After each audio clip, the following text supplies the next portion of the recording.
Hi guys, this is George with Troglodyte. I'm going to talk today about an article I saw come across the Perl Weekly. It was Sebastian Riedel's Playwright and Mojolicious. It looks like he basically took the inside-out approach of what I took with the Playwright module, and I'd like to talk to you all a little bit about that. So basically, when he's going through the article, he eventually gets to the point that he embeds his application that he's developing in Mojo, which, in case you guys don't know, Sebastian is the founder and creator of both Catalyst, I believe, and Mojo. So, anyways, he said it was, his hack week at SUSE, which is, just where they, allow people to go hog wild for 1 week a year, apparently, and pursue a passion project. I mean, me being an entrepreneur, every single day is my passion project, as long as my passion is trying to make some money around here. So, I understand how that's like. But anyways, so he wanted to see how Playwright works out and get a taste of how it feels. He doesn't really go into why he does that, and I think that that's sort of what I'm going to try and flesh out here in this video and in the article here. I'm going to try something new where I'm posting this as more or less a you can listen to this if you don't want to actually read the blog post. Anyways, so that's sort of going into why I think he took his approach rather than necessarily trying out the Playwright module on CPAN, despite the fact it's been out here since last August-ish? Well, probably last October. But the point is that as an open source maintainer, it really is a lot of work for you to evangelize your own software, especially when you're actively working on it. It's a lot of stuff to do, and I'll probably come out with a video later sort of talking about the dynamics of that and sort of the meta of this whole, am I a content creator or am I a developer stuff? A lot of my fellow developers that I know, especially here in Houston, are sort of dealing with that at the moment of building online presence, making sure they have an online reputation, all that kind of jazz. But anyways, sort of back to what's going on with Playwright. Basically, he sort of talks about some of the costs and tricks and stuff like here. He talks about how to get it installed and yada, yada, yada. And that's, anybody's going to have to deal with installing some kind of dependencies. But he says essentially here that they are having to patch all of the browsers that they ship a nightly of, along with the npm source of the Playwright module itself, and that he thinks that this is probably going to be a maintenance problem for them going forward, and he doesn't really know whether or not that's a risk to the project going forward. And since he works at SUSE and they're working on packaging and they've got an OS, that's naturally a concern you'd be thinking about. But I can say with confidence, having been at a firm that maintained patch sets for many, many years on upstream distribution stuff, this is actually not as scary as you think it is. And I'll sort of go into why that is. The primary reason is that when you see a shop actually doing that, almost always they know the consequences of this, especially when it's a old firm like Microsoft that has been doing this for 40, almost 50 years now at this point. They are fully aware of what that is, and what it is in this context is, yes, we're going to have to maintain some patches, but in exchange we get a lot of features, a lot of functionality we couldn't have otherwise. So they see it as worth it, and that's really a big signal that they're actually willing to maintain this stuff. And that is a big contrast compared to Selenium, where a lot of the reason why, and he mentions this, that Selenium is using only open protocols. The reason they're doing that is because it's a way of reducing their maintenance burden and being able to say, no, we're not going to talk to this issue because it's just not part of the open format that we're dealing with. But that also means that they're going to have a lot of functionality that just will never work. And even with their API that they have right now, a lot of times it sort of relies on the browser drivers actually working. And that's been a fraught process, especially back in the old days with the JSON wire standard when everything was sort of firming up. This would be around the 2010s era, where basically the old way of doing things was just you were executing JavaScript in the browser and crossing your fingers and hoping for the best. And that's basically what the Selenium 0.0 most people think of as, rather than Selenium with WebDriver. And WebDriver was essentially the API built around the JavaScript interpreter to do all of these sorts of things, click on stuff, you name it, right? And so they did it a lot with the internal APIs, such as Marionette, especially in the later days. But eventually, there came a problem where the browser driver maintainers were just releasing bug after bug after bug after bug, where the perception was essentially that the tool you're using is buggier than the system you're actually testing. And that was pretty bad. So that's sort of what led to the creation of the quote Selenium 3 or the WC3 spec for Selenium, which is actually a reduced subset of features from the JSON wire spec. And the reason that this was done, it's not fully a reduced specification set. There's actually a couple of extra things you can do, but the things that you get extra don't outweigh the things that you lose from JSON wire. Anyways, the big deal with this is the reason they did that is because they wanted the browser drivers to sort of agree on, well, what's the stuff you can maintain? What's the stuff you can make reliable? And so they basically hammered it out and decided to agree on, well, this is what we're actually going to do. And how did that work out in practice? Well, not actually very well. If you look at most of the issues, for example, I'm the maintainer of Selenium Remote Driver, which is the most popular Selenium client for Perl. Most of the issues I get filed are actually the upstream browser driver, like say for Firefox or Chrome or Edge or Safari. It's got a bug and they want to know whether they should do something about it or whether I should do something about it. And over the years, this has sort of resulted in the module becoming more polyfill than client, where we're working around various little quirks everywhere in the browser, and it's essentially a minefield of, well, what's going to stop working today? Oh my gosh. And that's sort of led to a situation where a lot of people, including myself, were pretty disillusioned with the framework for a long time, where it's like, look, man, why not just use JavaScript directly, because it's going to be more reliable?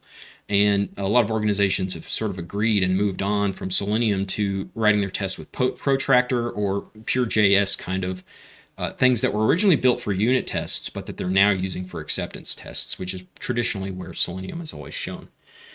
Anyways, so the other things that Selenium has going on, just to give you an idea of why is it you want to use Playwright, two of the key things with Playwright that have been an issue over the years, and I mean with Selenium over the years, one is not an issue anymore, and that was with the overlapping checks sort of being bogus and impossible to turn off, which basically is you try to click an element and it says, no, you can't click that because something else is overlapping it.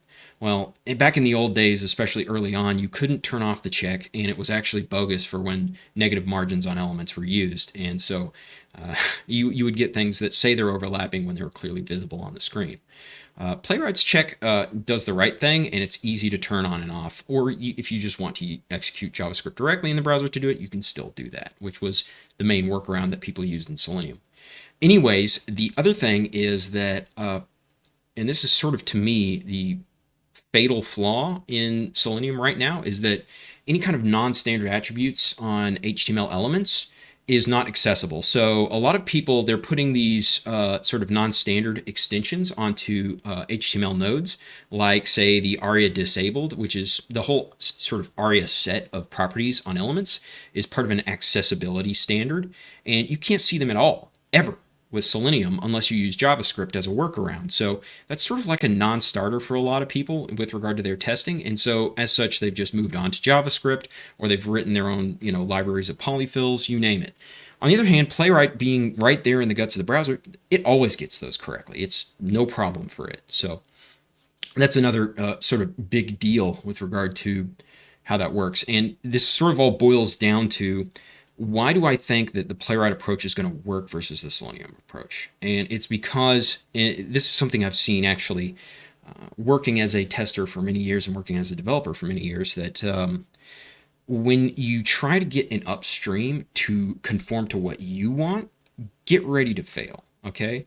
So every time they can agree and say what they want, but the fact is that 9 times out of 10, what you get from them is less than what you actually needed. So if you had just in the first place just taken them as a given and adapted to what they were doing, which in this case is what are the browser vendors doing with their DevTools protocol and their JavaScript interpreter, if you just adapt to that and make sure that you continue to work with that, then you're fine and everything works great. And that's exactly the approach that Microsoft and Playwright are taking here. And that's why it's working so much better and why they've been able to move on to adding extra functionality and all those sorts of things that have essentially made Playwright into a much better API and essentially obsoleted Selenium almost in total, except for one or two little features. And those are actually less important than you think. And the most important feature being the Selenium grid functionality. And that's basically, for those of you unfamiliar with it, it's predated a lot of these things that have made it really easy for you to scale testing, like containerization, Kubernetes, all those sorts of things. Basically, it was a server that was able to talk to other Selenium servers and easily distribute the jobs amongst the nodes and all that sort of stuff. And that's really pretty helpful in that it does indeed allow you to scale testing to ridiculous degrees. In fact, a lot of firms were founded specifically on being Selenium as a service, like Sauce Labs, and there's a couple other at this point. And I don't know if all of them do, but I know at least a lot of them started out using the grid functionality off the shelf to enable that business. And I think that that's less important nowadays, especially with Playwright, as it's really easy for you to containerize your tests. And like Sebastian does here in the article, he just wraps his Perl application with a little Playwright script and goes to town. And then really it doesn't take you much to think to realize, well, if I had a little Kubernetes or whatever kind of orchestration tool I have, doling out tests to X number of containers, and then those containers all have a coverage reporter that just goes and tells central command how the tests went. I mean, you can scale pretty much as you want to that way. So that's sort of making it to where the reason for you to use Selenium is starting to go away. The other thing that Selenium's done with their latest 4.0 release is they've allowed you to access the DevTools protocol, but I think that this is sort of too little too late in that they don't have a unified API for talking to it. You have to talk to them all in the way that the browser wants to. Chrome has DevTools protocol, Firefox has Marionette, I think Safari and WebKit has their own special sauce. And that's the point, is that Playwright has this thing that Selenium does not have and allows them to do so much more. And so that is sort of the big tamale with regard to the whole situation. The only other thing that I think is worth mentioning is that Selenium had a good idea, and it was Microsoft's good idea in particular, and it was that if we could unify both the testing of desktop and desktop environments, so like Windows, like if I wanted to click X on this window, in Selenium I can't do that. But suppose I had a little server that gave me access to the primitives and the test frameworks for all the operating systems and their display managers. Suppose I had access to that and it talked in Selenese. If it talked in the language of Selenium, then that would really make it easy for you to hire testers who know how to automate this stuff and so forth. And they made a nice little thing called trying to remember what it was called. WinApp Driver. That's what it was called. In fact, we can look it up here real quick. So yeah, this is it. So basically, the idea was you just download it, you run it like any Selenium server, and then you just go to town. And they have a little recorder that will tell you all the sort of internal IDs in lieu of selectors to actually talk to these little things, rather than having to use something like AutoIt or whatever sort of framework you want to do.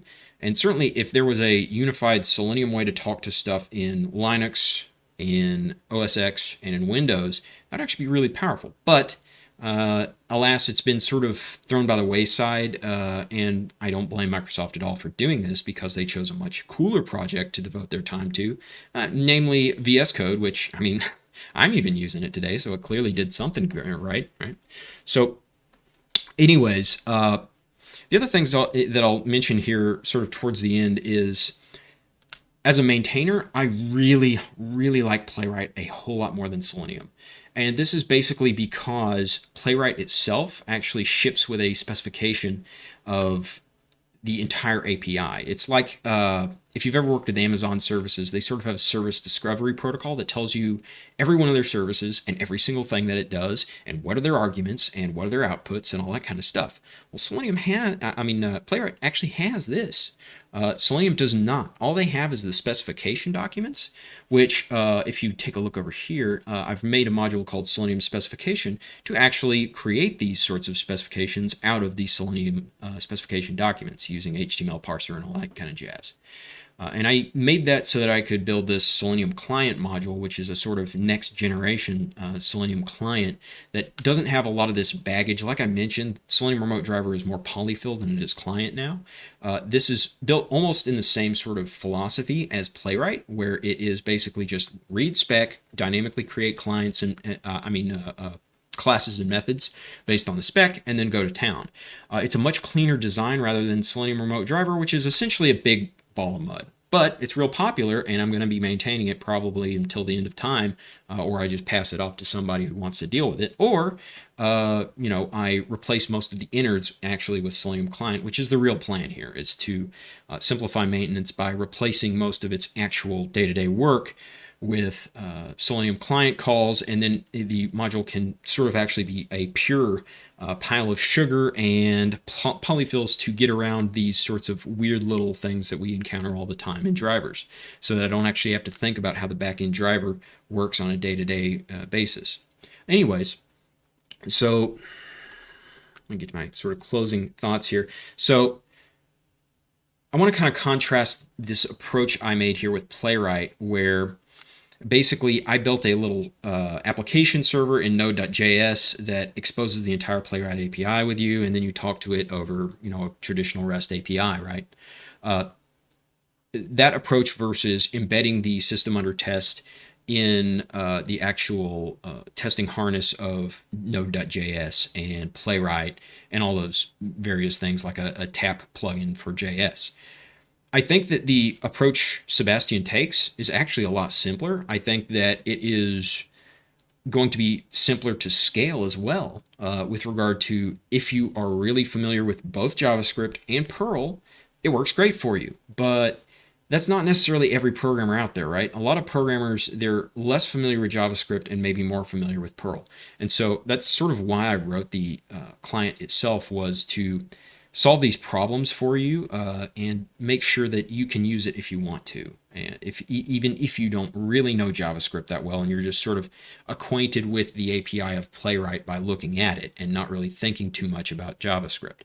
And I've got a lot of little helpers here that make it really straightforward for you to actually figure out how to use this stuff. A lot of good examples, all that sort of stuff. And that'll get better in the coming days. But anyways, if you like this sort of stuff, if you like testing in Perl, if you like Playwright, if you like Selenium, you can subscribe to my channel here. You can send me a gratuity. You can subscribe even on GitHub sponsors to Playwright and help me out here with all this work. I'm not paid to do any of this, and it's just all this stuff I do, for the testing community, because I've been a tester of automated stuff for years. And so I hope you liked the video, and let me know what you think. Bye-bye, guys.